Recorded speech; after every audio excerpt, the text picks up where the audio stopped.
Across the vast American landscape, a quiet crisis unfolds. As big retailers pull back, entire communities are left in suspense, facing an uncertain future.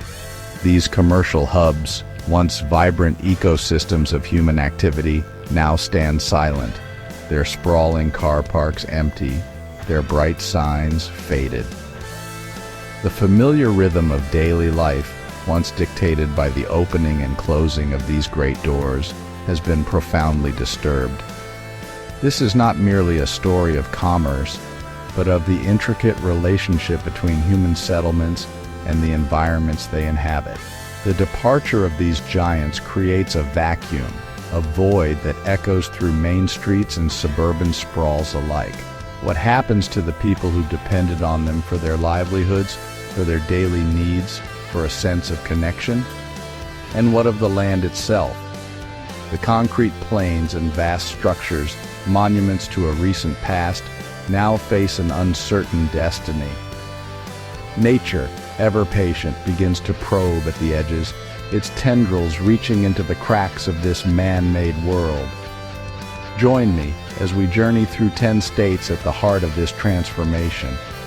We will witness the profound impact on both people and the natural world, exploring the quiet sorrow of loss and the remarkable glimmers of resilience. This is a story of adaptation, of survival, and of the enduring spirit that defines these American landscapes.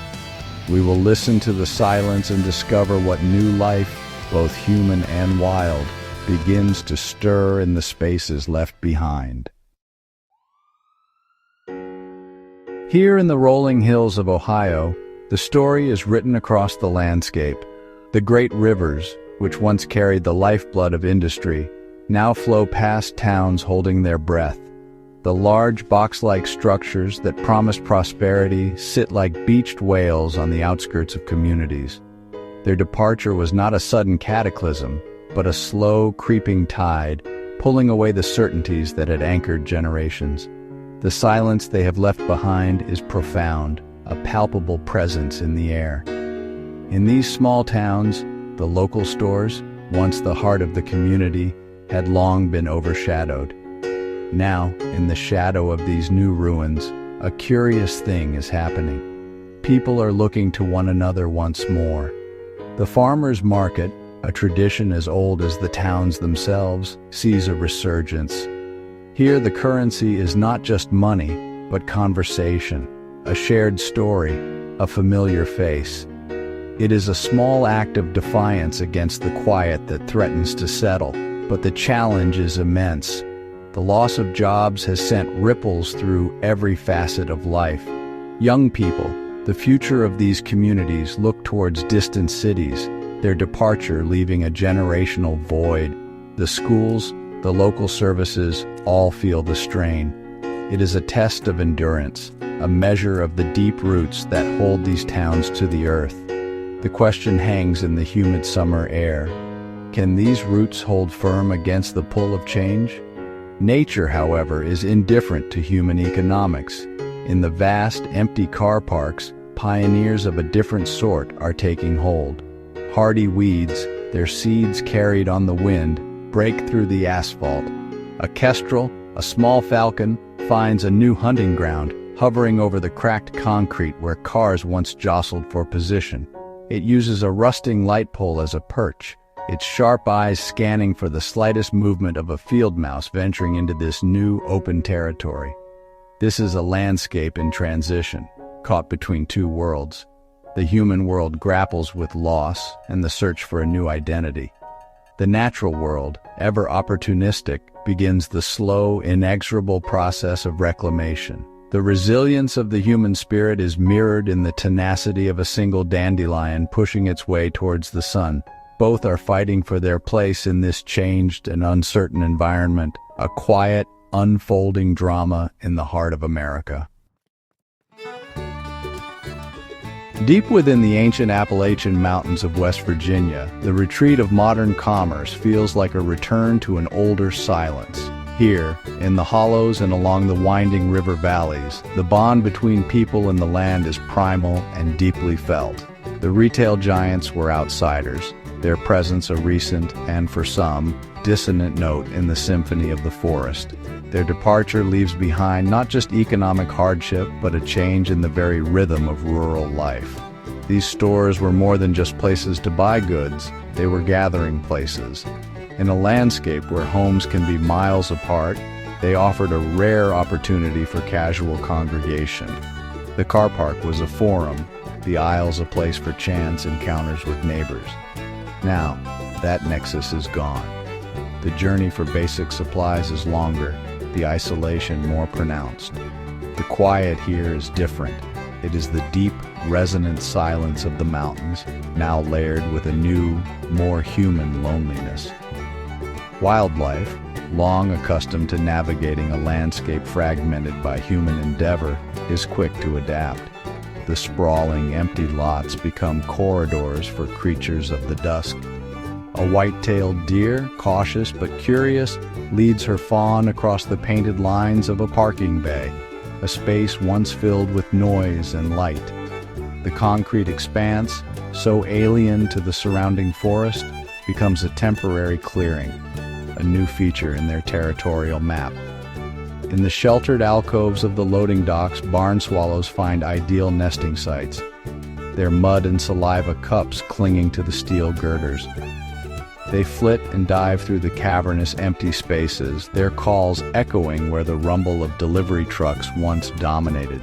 The ecosystem begins to absorb these structures, turning them into unintentional sanctuaries.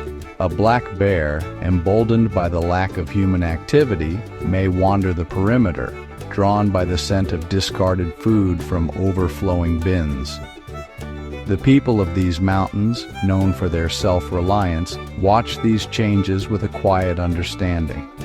They have always lived in a world of boom and bust, of extraction and departure. This is just the latest chapter. They turn to their gardens, to the forest, to the skills passed down through generations. They are adapting just as the wildlife around them is adapting to the new silence that has fallen over the hills. It is a slow, reverent return to a more fundamental way of life. Across the flat, fertile plains of Illinois, the crisis takes on a different form. Here, in the sprawling suburbs that ring the great city of Chicago, the shopping center was the modern village green. It was the epicenter of a carefully planned world, a testament to post-war prosperity and the promise of a convenient life. Now that promise seems to be dissolving. The suspense is not in the silence of the wilderness, but in the anxious quiet of once bustling neighborhoods. The transformation is stark. These temples of commerce, designed to be seen from fast-moving highways, now appear as hollow shells. Their vast windows, once filled with vibrant displays, are papered over or stare out like vacant eyes. The carefully manicured islands of trees and shrubs in the car parks are becoming overgrown, staging grounds for an invasion of opportunistic nature. The feeling is one of abandonment, a dream left to decay in the Midwestern sun. For the families who built their lives around these hubs, the uncertainty is a daily weight. The jobs that supported mortgages and college funds have vanished. The convenience that was a cornerstone of the suburban lifestyle has been replaced by longer drives and fewer choices. A sense of unease settles over the tidy subdivisions. The familiar landscape has become strange, the landmarks of their daily lives now monuments to a precarious economic shift. This is a new frontier, not of land, but of purpose. What becomes of these immense structures? They are too big to ignore, too expensive to tear down. Some become battlegrounds for scavengers, stripping copper wire and fixtures. Others stand in a state of suspended animation, waiting. A flock of Canada geese, finding the empty car park an ideal open space, may land and graze on the emerging grass. Their honking calls a strange new soundtrack for this suburban desolation. The suspense is palpable. Each passing car that slows to look at the decaying facade, every new weed that breaks the pavement, feels like a tick of a clock counting down to an unknown future. The workers who once stocked these shelves, the families who once filled these aisles, and the wildlife tentatively exploring this new habitat are all caught in the same drama. It is a quiet, slow-motion dismantling of a way of life, played out under the vast Illinois sky. In Pennsylvania, a state forged in industry and etched with history, the retreat of retail giants resonates with the echoes of a deeper past. In towns built on coal and steel, the empty big-box store is the latest in a long line of fading titans. It sits on the edge of communities that have already witnessed the silencing of mills and mines. The sound of the wind whistling through the empty steel skeletons of a loading bay is eerily reminiscent of the wind blowing through a disused colliery. The landscape itself seems to hold these memories. Here, the Susquehanna and Allegheny rivers carve their paths through rugged country. The water whispers stories of change, of empires risen and fallen. The closure of a superstore in this context feels less like a modern crisis and more like another turn of a historical wheel. The sense of place is powerful, and the loss is felt not just as an economic blow, but as a wound to the town's identity. Listen closely. Beyond the sigh of the wind, you can hear the trickle of water. A nearby creek, long channeled and contained by the development, begins to assert its old course. In the drainage ditches of the vast car park, cattails and rushes take root, creating a miniature wetland. This new habitat attracts red-winged blackbirds, their distinctive calls now replacing the beeping of reversing trucks.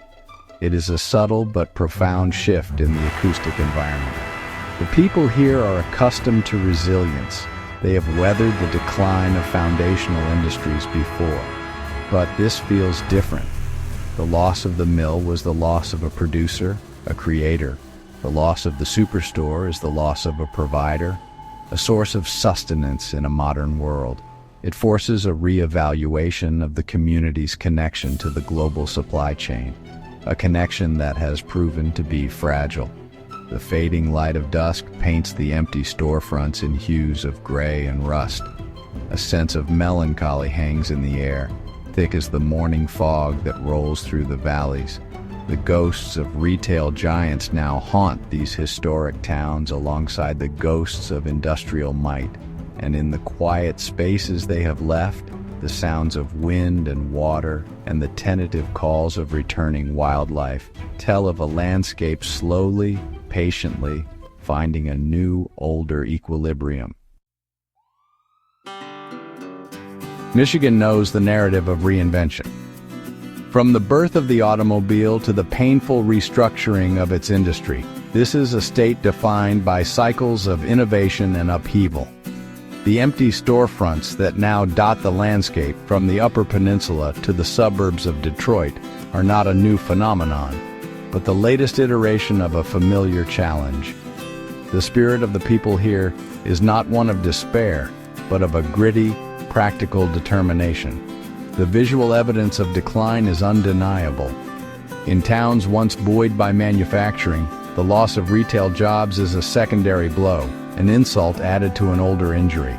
The sprawling single-story buildings, surrounded by acres of asphalt, stand as symbols of a promise that was, for many, all too brief. They represent a model of consumption that has proven unsustainable, leaving communities to grapple with the fallout. Yet it is in these very spaces that the enduring spirit of Michigan begins to shine through. A community group might take over a corner of a vast parking lot for a weekend car show, celebrating the state's automotive heritage. An entrepreneur seeing an opportunity in the void might open a small, specialized shop in a once-forgotten downtown building, drawing customers who crave a more personal connection. These are not grand solutions, but small, vital sparks of ingenuity. Nature, too, presses in, testing the boundaries of the man-made world. The hardy poplar, a pioneer species, finds purchase in the neglected soil at the edge of the asphalt. Its seeds, light as fluff, travel on the winds blowing off the Great Lakes, colonizing this new territory. A coyote, an animal that has thrived in the changing American landscape, may be seen trotting across the empty expanse at twilight. a silent hunter in a concrete desert. The story of Michigan is one of resilience forged in hardship. The empty stores are not the end of the story, but a new blank page. The people, with a deep-seated understanding of how to adapt and rebuild, are beginning to write the next chapter. It is a story of making do, of finding new purpose in old structures, and of an unyielding belief in the possibility of renewal, a spirit as strong and persistent as the winds that sweep across the Great Lakes. In the humid air of Louisiana, where land and water are in a constant fluid dance, the retreat of retailers carries a unique weight. Here, in the small cities and towns that lie beyond the orbit of New Orleans, life is intimately tied to the rhythms of the bayou. The arrival of the big box stores was a modern intrusion, a solid, unyielding presence in a landscape defined by its fluidity and constant change. Their departure feels like the tide going out, leaving behind unfamiliar and challenging terrain. The environmental sounds here are a constant presence. The drone of cicadas, the call of a distant wading bird, the gentle lapping of water. This is the soundtrack of Louisiana. Now, a new sound joins the chorus, the hum of generators. With the loss of these central hubs, the fragility of the infrastructure is exposed.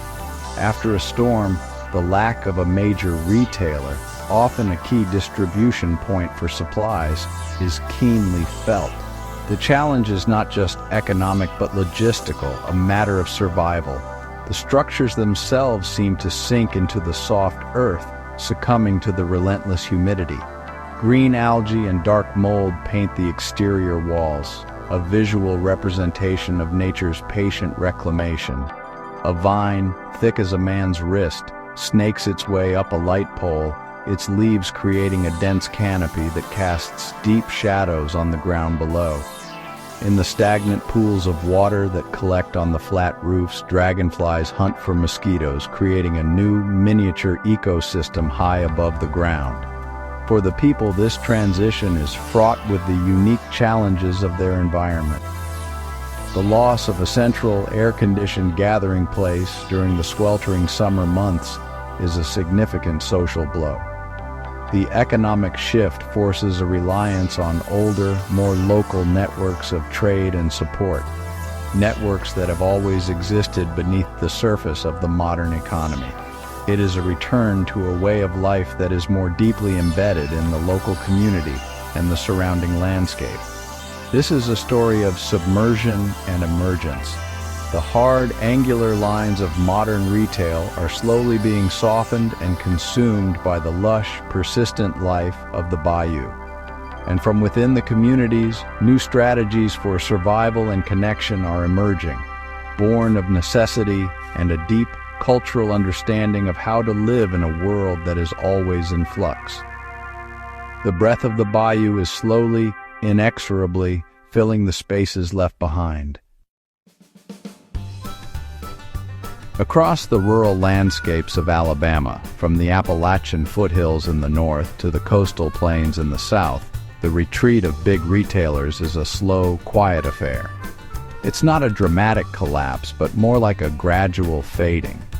A store reduces its hours, then closes a section, and then one day, the doors are locked for good. The process, well, it kind of mirrors the slow, patient rhythms of the landscape itself, the steady growth of the longleaf pine, the unhurried flow of the Alabama River. The connection between the people and their environment is deeply ingrained here. Many still rely on the land for sustenance, for recreation, and for a sense of identity. The big retailer was an appendage, a link to a wider world, but not the heart of existence.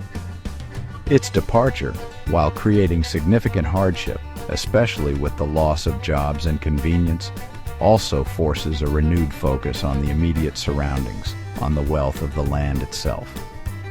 The abandoned sites become islands in a sea of green. The vast paved surfaces, baking in the southern sun, create intense heat islands, altering the local microclimate. But at the edges, the pine forest begins its patient advance. Wind-blown seeds find purchase in the smallest cracks, and pioneering saplings begin their slow march across the asphalt. It's a quiet battle between the man-made desert and the persistent forest. Wildlife, accustomed to the patchwork of field and forest, investigates these new clearings. A flock of wild turkeys, a common sight in rural Alabama, might strut across the empty lanes, their iridescent feathers shimmering in the sun. They peck at the weeds and insects that have found a home in the decaying lot. For them, this is simply new foraging ground, a strange, flat meadow that has appeared in their territory. This slow retreat is a time of quiet contemplation for the communities affected. It's a moment to reassess what is essential. The general store, once thought to be a relic of the past, finds a new relevance. Neighbors helping neighbors, a tradition long practiced in rural life, becomes more critical than ever. In the silence left by the retreating giants, the older, more enduring connections between people and their land are being quietly reaffirmed. In the heartland state of Arkansas, where the Ozark Mountains meet the Mississippi Delta, the shifting fortunes of retail are felt with a kind of cinematic intensity. This is a landscape of dramatic contrasts, and the appearance of these vast, empty structures adds a new, almost surreal element to the scenery. The suspense here is thick, like the humid air before a thunderstorm. The fate of these towns seems to hang in the balance, caught between a recent, prosperous past and an uncertain future. The closures often happen with startling speed. One week, the aisles are full of shoppers. The next, liquidation banners hang like shrouds, and soon after, there is only silence. This suddenness leaves communities in a state of shock. The building, once a symbol of the town's success and its connection to the national economy, becomes an overnight monument to vulnerability. The sheer scale of the structure dominates the flat delta landscape or sits awkwardly in a narrow mountain valley. This is a new kind of wilderness, not of trees and rock, but of concrete and steel, and it attracts its own kind of life. At night, the vast unlit parking lots become arenas for the young and restless. The screech of tires replaces the hum of family minivans. It is a territory being claimed, a space being repurposed, not by official plan, but by spontaneous human impulse. A new nocturnal ecosystem of activity emerges from the void. During the day, a different kind of life takes over. The heat shimmering off the asphalt creates powerful thermals, columns of rising air that are a gift to soaring birds. A turkey vulture, a master of effortless flight, can circle for hours over the empty lot, riding the invisible currents. It scans the surrounding roads and fields for its next meal, using the man-made structure as a landmark and a source of aerodynamic lift. The story unfolding in Arkansas is one of high stakes. The economic blow is severe, threatening the stability of entire communities. But in the face of this uncertainty, a raw, creative energy begins to surface. People are forced to be resourceful, to look at their world with new eyes, to find opportunity in the wreckage. The shifting fortunes of these heartland towns are a suspenseful drama, a cinematic struggle for survival and redefinition. In the bluegrass state of Kentucky, from the coal fields of the east to the fertile horse country of the center, the retail retreat is met not with panic, but with a quiet, stubborn determination. This is a land and a people with a long history of enduring hardship, of facing down economic forces far beyond their control. The empty store on the edge of town is another hill to climb, another challenge to be met with fortitude and a deep-seated sense of community. The impact on the local economy is undeniable. The store was often the largest employer, the biggest contributor to the local tax base. Its closure sends shockwaves through the system, affecting funding for schools, for roads, for the very services that hold the community together. The brightly lit aisles have been replaced by a dark void, both literally and figuratively, in the economic life of the town. Yet, adaptation is a way of life here. In the face of this new reality, residents display a remarkable pragmatism. A closed grocery store might inspire a new wave of community gardens, with neighbors sharing knowledge and produce. The local hardware store, long in the shadow of its giant competitor, sees a renewed sense of loyalty. People make a conscious choice to support what is local, what is theirs. It is a quiet form of resistance, a vote for self-reliance. The landscape itself reflects this quiet struggle. In the sprawling, forgotten car parks, the battle between pavement and plant life is a slow-motion war. Mosses, the most ancient of land plants, begin to form a thin green carpet in the shaded, damp corners where rainwater collects. They are the first settlers, creating a thin layer of soil that will allow other, larger plants to eventually take root. It is a lesson in patience and persistence. The determination of the people is reflected in these small, natural victories. They understand that rebuilding will not be quick or easy. It will require the same patience as the moss, the same persistence as the community gardener. The spirit of Kentucky is not one of flamboyant optimism, but of a grounded, realistic resolve to endure, to adapt, and to build something new from the foundations of what has been lost. It is a quiet, powerful story of resilience. Our journey concludes in Mississippi, a state with a landscape and a history steeped in struggle and beauty. Here, along the winding path of the great river and amidst the deep green of the Delta, the retreat of big retailers feels particularly poignant. For many communities on the economic edge, these stores represented a foothold in the modern economy, a symbol of progress. Their departure leaves these towns in a precarious position, seemingly on the brink. The silence that falls over a closed store in a small Mississippi town is heavy. It is filled with the unspoken fears of residents who have seen so much come and go. The jobs were more than just income. They were a source of stability in an often unstable world. The loss is felt deeply, a collective grief for a future that now seems more distant. The empty buildings stand as stark reminders of a connection that has been severed. Yet, even here, on the edge, life is irrepressible. In the shadow of the empty giant, the sounds of gospel music might drift from a nearby church, a testament to a faith that endures through hardship. This is the bedrock of the community, a source of strength and solidarity that predates any shopping center and will outlast its memory. It is in these institutions that the true spirit of the community resides. Nature, too, offers a lesson in hope.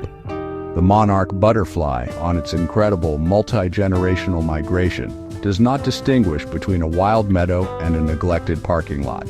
If a milkweed plant, its essential host, manages to sprout in a crack in the concrete, the butterfly will find it. This small act of survival, a delicate creature finding what it needs in the most unlikely of places, is a powerful metaphor for the search for hope in desolate circumstances. And so, we end our journey here, in a place of profound struggle, but also of indomitable hope. The empty stores tell a story of economic transformation, but the communities themselves tell a story of human endurance. It is a reverent reminder that even when the structures we build fail, the foundations of community, faith, and the persistent, unyielding pulse of life itself can provide a path forward, a glimmer of light on the edge of uncertainty. In these 10 states, the retreat of big retailers marks not just an economic shift, but a transformation of the American landscape. We have witnessed the quiet sorrow in Ohio's valleys and the deepening isolation in West Virginia's mountains. We have felt the suburban suspense in Illinois and heard the echoes of fallen giants in Pennsylvania.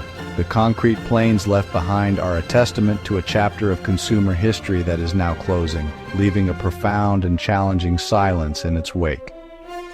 This silence, however, is not empty. It is a space of transition, a pause between what was and what will be. We have seen the enduring spirit of Michigan, the fluid adaptation in Louisiana, and the slow, patient recalibration in Alabama. From the cinematic drama of Arkansas to the quiet determination of Kentucky, a new narrative is being written. It is a story told not in corporate reports, but in the actions of individuals and communities refusing to be defined by loss. As we conclude in Mississippi, on the edge of struggle and hope, we are reminded that collapse can also be a catalyst. In the silence, new stories begin to emerge of resilience, adaptation, and hope. Nature reclaims the asphalt, and the human spirit rediscovers its own local roots. The future of these landscapes is unwritten, but in the quiet spaces left behind by the departed giants, the seeds of a new, more resilient America are beginning to take root.